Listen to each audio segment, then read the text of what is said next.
Indore collector Manish Sah ने lockdown को लेकर तैयार किए गए रोड मैप की जानकारी दी। कलेक्टर मनीष साह ने बताया कि आर्थिक गतिविधियों से जुड़े कुछ क्षेत्रों में रियायत देने के साथ ही इस पूरे महीने सख्ती के साथ लॉकडाउन जारी रखा जाएगा। डिजियाना के विशेष संवाददाता अभिषेक मिश्रा से खास बातचीत में कलेक्टर मनीष साह ने ये भी बताया कि आने वाले दिनों में करीब 100 रुपए प्रति बास्केट की दर से घर घर फ्रूट्स भी मुहैया करवाए जाएंगे। लॉकडाउन और उससे जुड़े तमाम मसलों पर आपके जहन में उठ रहे सवालों के जवाब के लिए डिजियाना न्यूज के विशेष संवाददाता अभिषेक मिश्रा ने इंदौर कलेक्टर मनीष साह से विशेष चर्चा की। इस वक्त हमारे साथ इंदौर कलेक्टर श्री मनीष सिंह जी मौजूद हैं। सर, वर्तमान परिदृश्य में कोरोना वायरस के खिलाफ जो संघर्ष जारी है, धरातल पर इंदौर को कहां पर आप पा रहे हैं और आने वाले समय में किस तरह की पूरी प्लानिंग? देखिए, हम लोग सतर्कता पूरी रख रहे हैं और हम लोगों की प्लानिंग जो फील्ड में चल रही है, जिस भी क्षेत्र से थोड़े भी अगर 1-2 केसेस आते हैं उन क्षेत्रों में फिर डिटेल सर्वे करा के और ऐसे घर को खोजते हैं जिसमें कि हम लोग को संभावना लगती है कि यहाँ कोरोना का पेशेंट हो सकता है, वहाँ सैंपलिंग कराते हैं और सैंपलिंग अगर हो जाती है और उसमें पॉजिटिव निकलता है कोई, तो उसको फिर जो भी ट्रीटमेंट देना है, होम आइसोलेशन करना है जगह है, या कोविड केयर सेंटर भेजना है या कोई अस्पताल भेजना है बेटर फैसिलिटी वाले, वो डिसाइड करते हैं। घर वाले को प्राइमरी कॉन्टैक्ट्स की एक कॉन्टैक्ट ट्रेसिंग होती है, सेकेंडरी कॉन्टैक्ट्स की होती है और उनको क्वारंटाइन करते हैं आवश्यकता अनुसार। कंजस्टेड क्षेत्रों में जो परिवार हैं उनको हम लोग इंस्टीट्यूशनल क्वारंटाइन करते हैं पॉजिटिव केसेस के परिवारजनों को, और जहाँ सफिशिएंट एरिया है, खुले क्षेत्र हैं, वहाँ होम क्वारंटाइन की व्यवस्था भी है जो हम लोग करते हैं उसको, और उसको एक ऐप के माध्यम से मॉनिटर भी करते हैं। ये व्यवस्था चल रही है। अभी जितने भी केसेस इंदौर में आ रहे हैं तो ये हम लोगों ने जो क्षेत्र मोहल्ले SDM वार 11 सेक्टर से बटा हुआ है पूरा शहर, SDM CSP वार, और उसमें 2 से 3 थाने हैं प्रत्येक क्षेत्र में। तो जो हम लोगों ने एरिया आइडेंटिफाई किए थे कि जहाँ कुछ केसेस आ रहे थे तो वहाँ की इंटेंसिव सर्वे करा के सैम्पलिंग कराई है।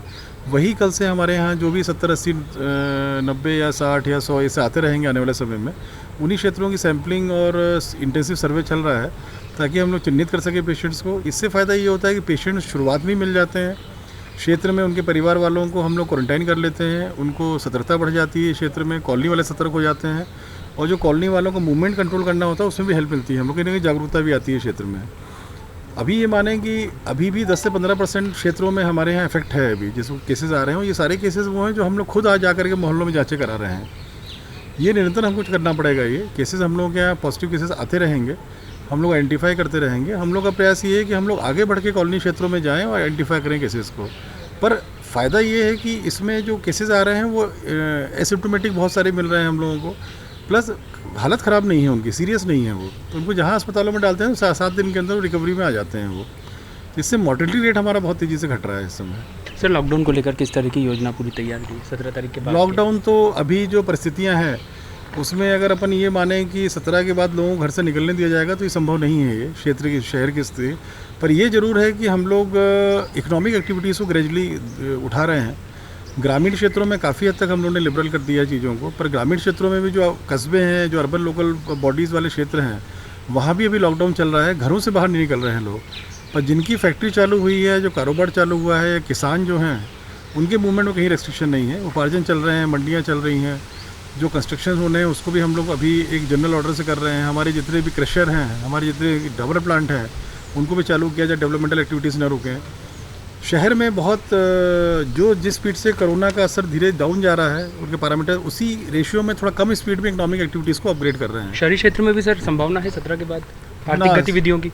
आर्थिक तो धीरे धीरे दे ही रहे हैं आर्थिक गतिविधियों का। उससे 17 तारीख को कट ऑफ है, उससे कोई फ़र्क नहीं पड़ेगा। जो हम लोग ग्रेजुअली पिक कर रहे हैं शहर को, इकोनॉमिक एक्टिविटीज़ को, ये ऐसे ही चलेगा। 17 के बाद भी ऐसे ही चलेगा। ये मंथ एंड तक आप मान के चलिए कि अगर कोई आदमी सोचे यहाँ कि हम पूरा खोल देंगे शहर, संभव नहीं खोलना अभी। अगर खोल देंगे तो पिछले 50 दिन 40 दिन की मेहनत ख़राब हो जाएगी।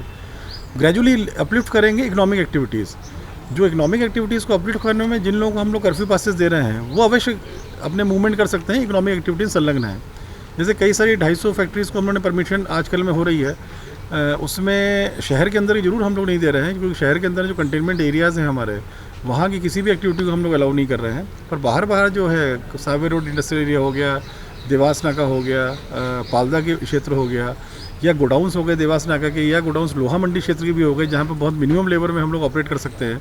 ऐसे बहुत सारी हम लोगों ने लगभग अब तक 1000 लोगों को, स्टेटर्स को और 1000 सब मिला के फैक्ट्रीज़ को हम लोग अनुमति दे चुके हैं, और धीरे धीरे उसमें एक्टिविटीज़ चल रही, पिकअप कर रही हैं इकोनॉमिक एक्टिविटीज़। उसको हम स्पीड को ऐसा रखना चाह रहे हैं यहाँ पर, जो क्राइसिस मैनेजमेंट ग्रुप और जनप्रतिनिधियों से चर्चा होती है कि वो पेस कोरोना के सेटल होने के पेस से ज़्यादा ना बढ़े, ताकि मिक्सिंग लोगों की इतनी ना हो कि कोरोना फिर से कहीं पे ज़्यादा फैले हुई। सर घर में भी लोगों को बैठे बैठे फैसिलिटीज़ दिलाने के भी नए कदम उठाए जा रहे हैं। अनाज पहले पहुंचाया गया, उसके साथ साथ अब फूड पैकेट्स भी हमने देखे हैं, उसके बाद सब्जियां भी घर घर पहुंचाई जा रही है। फलों को लेकर भी आपने आज बैठक की है, उसमें क्या सर महत्वपूर्ण निर्णय लिए गए हैं और क्या पूरी उसकी व्यवस्था रहेगी? फलों को भी हम लोग घर घर पहुंचाने की योजना बना रहे हैं और हमारी 2-3 मीटिंग हो चुकी है। अभी भी हम लोगों ने फाइनल किया। आज हम लोगों के जोन वाइज कौन से बड़े फल व्यापारी रहेंगे जो देवास रोड तरफ या बाईपास तरफ हम लोग केंद्र देंगे अधिग्रहण करके इनको, जहाँ पर इकट्ठा करेंगे, बाहर के किसानों से लेंगे वो, और किन व्यापारियों के माध्यम से वो शहर के जो हमारा ऑलरेडी नेटवर्क बना हुआ है होम डिलीवरी का किराना व्यवसाय के थ्रू, उसी होम डिलीवरी नेटवर्क को हम लोग यूज़ कर रहे हैं। डायरेक्टली फल व्यापारियों को घर घर सप्लाई करने की परमिशन नहीं है इसमें। जो हमारा हर वार्ड में घर डिलीवरी का जो मैकेनिज्म बना हुआ है किराना सप्लायर्स के माध्यम से, जिनके माध्यम से सब्जी भी दी है हम लोगों ने, उन्हीं के माध्यम से फल भी दिलवा रहे हैं। उससे नेटवर्किंग कैसे करानी, वो फाइनल मीटिंग अभी हो गई है। आज हम लोग के दिन में कहाँ केंद्रों में ये लोग खरीदेंगे फल और कहाँ से ये रवाना करेंगे, वो सब केंद्र और टीम्स वो शाम तक फाइनल हो जाएंगे। फ्रूट बास्केट के रेट वगैरह को लेकर कुछ 100 रुपये का एक फ्रूट का इन लोगों ने निर्णय लिया है, क्योंकि फाइनेंशियल मैटर्स रहते हैं। हम लोगों ने मोटा मोटा इनको अमाउंट दिया था कि इस अमाउंट में 2 तरह का सेट तय करें। उसमें खरबूज तरबूज वगैरह रहेगा 100 रुपये के सेट में, एक 250 रुपये का रहेगा जिसमें कि आम हो गया, केला हो गया, अंगूर, सेब, ये सब हो गए। वो मिक्स टाइप का बास्केट रहेगा वो। सर निजी अस्पतालों की तमाम शिकायतें आती है, उसको लेकर भी अब आने वाले समय में कुछ और प्लान किया जाएगा? क्योंकि सर देखने में आता है कि अमूमन कई जगह पर लापरवाहियाँ सामने आती है, लेकिन जब समय बीत जाता है तो उसके बाद फिर उन्हें रियायत मिलना चालू हो जाती है। गोकुलदास की तमाम शिकायतें आई, कड़ी कार्रवाई भी हुई है। क्या आने वाले समय में भी ये जो पूरा तय किया है पैरामीटर कार्रवाई का, ये जारी रहने वाला है? क्योंकि शिकायतों का अंबार अभी भी निजी अस्पतालों के खिलाफ लग रहा है। देखिए, एक तो ये 2 चीज़ें हैं इसमें। तो निजी अस्पताल रेगुलर मीटिंग ले रहे हैं, ये बात सही है कि कहीं कहीं जगह इन लोगों ने जानबूझ के गलतियां की हैं, इलाज को लेके नहीं, बिल को लेके की है। जो मालूम पड़ा कई जगह अस्पतालों पे जो डॉक्टर्स के विजिटिंग चार्जेस ज़रूर से ज़्यादा लगा दिए गए, कई जगह पे पीपी किट का रेट बहुत ज़्यादा लगा लिए गए। तो 1 मई को हम लोग ने मीटिंग करके एक आइटम डिसाइड कर दिया था, उसके बाद से लगभग 90% शिकायतें कम हो गई हैं। कुछ जगह पे अभी भी आ रही हैं, हम लोग पिक एंड चूज़ करके उनसे बात कर रहे हैं और वो शिकायतें ख़त्म भी हो रही हैं। दूसरा, जहाँ तक हॉस्पिटल में मरीज के मैनेजमेंट की बात है, उसमें कुछ जगह ज़रूर कमियाँ दिखी हैं। तो हम लोग की कल भी येलो अस्पताल के सब ओनर से हम लोग मीटिंग हुई है शाम को, कि जो मैनेजमेंट पेशेंट का या पेशेंट के रिलेटिव्स का करना चाहिए इनको, ताकि पेशेंट्स की क्या तकलीफ है या रिलेटिव्स उससे क्या फीडबैक मिल रहा है और क्या कमियां हैं उनके पैरामेडिक स्टाफ, डॉक्टर ड्यूटी, वो सब चीज़ों को हैंडल करने के लिए एक प्रक्रिया होती है पूरी। तो जिन अस्पतालों में 1-2 अस्पतालों में जो ये प्रक्रिया की कमी थी, जिसमें कि गोकुलदास भी एक था, उस वजह से सब कंट्रोवर्सी पूरी हुई है। ये जहाँ तक इलाज सही है गलत था, जो डेथ हुई है पेशेंट्स की, वो अलग से मेडिकल कॉलेज के डॉक्टर्स की टीम जांच कर रही है। उसकी रिपोर्ट बारीकी से जांच होती है, डेथ ऑडिट होता है पूरा वो, तो उसमें बारीकी से लोग देखते हैं। अभी वो रिपोर्ट नहीं आई है, पर जहाँ तक प्रशासनिक पॉइंट ऑफ व्यू से जो हमको देखना है पूरा, उसमें रेगुलर मीटिंग हो रही है। उसमें रेट्स को लेकर काफ़ी हद तक कमी आई है। जो ये अनावश्यक चार्जेस लग रहे थे पहले हॉस्पिटल्स के, 1 मई के बाद सब कम हुए हैं ये। उसके बाद भी कहीं कोई शिकायत आ रही है तो हम लोग पिक एंड चूज़ करके कंसर्निंग हॉस्पिटल को स्ट्रिक्टली हम लोग बोल रहे हैं, वो उसमें सुन भी रहा है वो जो है। सर लगातार आप मॉनिटरिंग कर रहे हैं, पेशेंट्स की जो पॉजिटिव पेशेंट्स की संख्या है वो कब तक आपके एक अनुमान के मुताबिक जो है उस पर विराम लगने की संभावना है? देखिए, पहले तो पॉजिटिव पेशेंट की संख्या बहुत ज़्यादा थी। अगर 100 सैम्पलिंग कराते थे, प्रतिशत देखा जाए तो 30 से 40% तक, 35%, 40% ज़्यादा भी कई जगह बढ़े हैं। इस समय 10% के अंदर फिगर चल रहा है। जो भी हम पॉजिटिव पेशेंट्स आ रहे हैं तो उसके अनुपात में 10 गुना ज़्यादा नेगेटिव पेशेंट्स आ रहे हैं।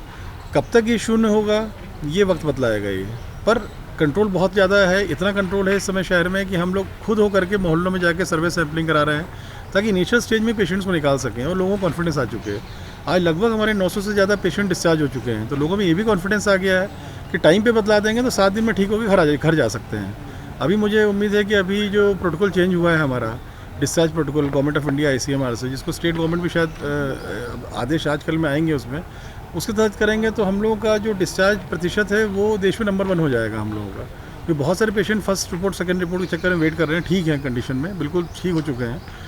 तो लोगों को ये भी भरोसा हो गया है कि सही वक्त पे बतलाएंगे तो लोग बहुत जल्दी ठीक होंगे। तो वो कॉन्फिडेंस भी लोगों में आना जरूरी है, ताकि लोग इनिशियल स्टेज में ही आएँ सामने चेक के लिए। सबसे बड़ा इशू अप्रैल के फर्स्ट वीक में ये था कि लोग डर के मारे आ नहीं रहे थे बतलाने के लिए, खौफ सा हो गया था। धीरे धीरे वो खौफ हट गया लोगों से, काफ़ी हद तक मैं देख रहा हूँ कम हो गया। लोग आगे आके चेक करा रहे हैं, लोग आगे आगे बतला रहे हैं। ये जो अवेयरनेस लोगों में है ये बहुत आवश्यक है, ये कि आगे आगे बतलाएंगे। हमारे हॉस्पिटल सफिशिएंट कैपेसिटी है, 7 दिन में ट्रीट करके उनको हम डिस्चार्ज कर सकते हैं। इससे आने वाले समय में हर्ड इम्यूनिटी भी डेवलप होगी, कम्युनिटी में जो एक रेजिस्टेंस आना चाहिए, एंटीबॉडीज़ डेवलप होंगी बहुत बॉडीज़ में, क्योंकि 80-90% में कब आता है चला जाता है पता नहीं चलता, तो एंटीबॉडीज़ क्रिएट हो जाती हैं। धीरे धीरे चीज़ों में कमी आएगी। पर हाँ, ये लड़ाई इतनी आसान नहीं है या जल्दी नहीं है कि अपन बोलेंगे 10 दिन में पूरी तरह से ख़त्म हो जाएगी। इसीलिए हम बोल रहे हैं कि 17 के बाद यही परिस्थिति चलने वाली है, इसको बिल्कुल भी शिथिल करने का नहीं है हम लोगों का विचार जो है। और आम जन कई संगठनों से बात हो रही है, कुछ जनप्रतिनिधियों से बात हो रही है, तो सबका ये है कि हाँ, इकोनॉमिक एक्टिविटी धीरे धीरे अपग्रेड की जाए। ये भी बात सही है, लोग घरों में रह रह के बहुत थक गए हैं और तपस्या टाइप की है ये, और तकलीफदायक होता है। पर परिस्थितियाँ इस प्रकार की हैं तो ये करना पड़ रहा है जो शहर के लिए बेहतर है। आज हम अन्य बड़े शहर जो देश के हैं, आप देखेंगे इंदौर बहुत ही बेहतर स्थिति में है। ब्लो अप नहीं हो पाए, ब्लो अप हुआ था अप्रैल के first week, second week, second week था, पर ग्रेजुअली अपने यहाँ काफ़ी चीज़ें हो गई हैं कि लोगों में भय खत्म हुआ है अभी। पर ये भय इतना भी नहीं ख़त्म हो कि लोग कोरोना के प्रिकॉशन से उसको भूल जाएं, या जो हम लोग बोल रहे हैं उसको उनको पालन करने में तकलीफ़ हो। जो भी हो रहा है, जो भी किया जा रहा है, शहर की बेहतरी के लिए किया जा रहा है, लोगों के स्वास्थ्य के हित में किया जा रहा है। ग्रेजुअली पूरा विश्वास है हमको, धीरे धीरे करके हम लोग हर गली मोहल्ले में जो पेशेंट्स उनको निकाल लेंगे, जहाँ जहाँ स्प्रेड करेगा ये वहाँ कंट्रोल कर लेंगे, और कंट्रोल कर भी रहे हैं। चीज़ें आज अंडर कंट्रोल है हमारे। सर, इन फ्यूचर जब भी लॉकडाउन खोला जाता है तब लॉ एंड ऑर्डर कायम रखना एक बड़ी चुनौती होगी। क्या उसको लेकर अभी भी कुछ जहन में है कि इसकी यहाँ से तैयारियाँ शुरू करना पड़ेगी? वो चल रही हैं हम लोग की तैयारियाँ। लॉ एंड ऑर्डर बहुत, देखो ये शहर के लोग देश के सर्वश्रेष्ठ नागरिक हैं शहर के, जो मैं मानता हूँ। मुझे नहीं लगता है कि यहाँ किसी प्रकार की दिक्कत आने वाली है। धीरे धीरे जब भी चीज़ें होंगी, ये खुलेंगी, तब जो हम लोग प्लान बनाएंगे, जो तैयार कर रहे हैं, उसी के हिसाब से ही लोग फॉलो करेंगे उसको। कहीं ऐसा कोई दिक्कत नहीं आनी है।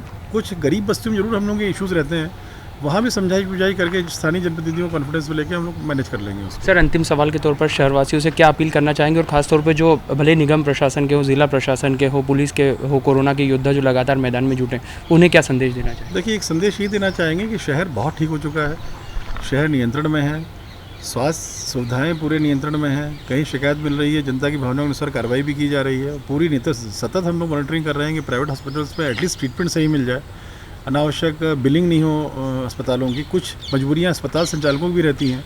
सारे अस्पताल संचालक जो कोरोना का ट्रीटमेंट कर रहे हैं, सब लाखों रुपए नुकसान में भी चल रहे हैं।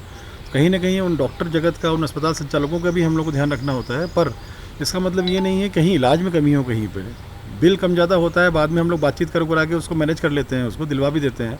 पर इलाज में कोई लापरवाही नहीं होनी चाहिए, उसमें फोकस कर रहे हैं।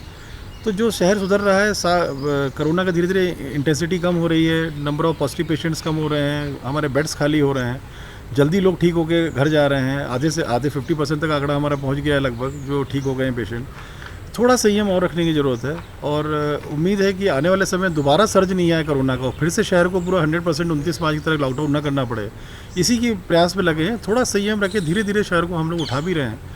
वो संयम की आवश्यकता है, वो सहयोग की आवश्यकता है। कठिन है बात ये जो हम बोल रहे हैं, पर वो सहयोग की अपेक्षा है जनता से यहाँ की। बहुत बहुत शुक्रिया सर हमसे बातचीत के लिए। तो ये हैं इंदौर कलेक्टर श्री मनीष सिंह जी, जिन्होंने तमाम पहलुओं पर प्रकाश डाला। साथ ही साथ ये भी कहा है कि लगातार इंदौर के हालात सुधर रहे हैं, और जिस तरह से डिस्चार्ज होने वाले मरीजों की संख्या बढ़ रही है, उसमें इंदौर अव्वल आ सकता है। तो कुल मिलाकर 17 तारीख के बाद लॉकडाउन का दौर जारी रहना है, ये भी उन्होंने सीधे तौर पर कह दिया। हालांकि कुछ जो आर्थिक गतिविधियाँ हैं उनमें रियायत ज़रूर दी जा सकती है। कैमरा पर्सन नीलेश करोसिया के साथ अभिषेक मिश्रा, डीजीआरएन न्यूज़ इंदौर।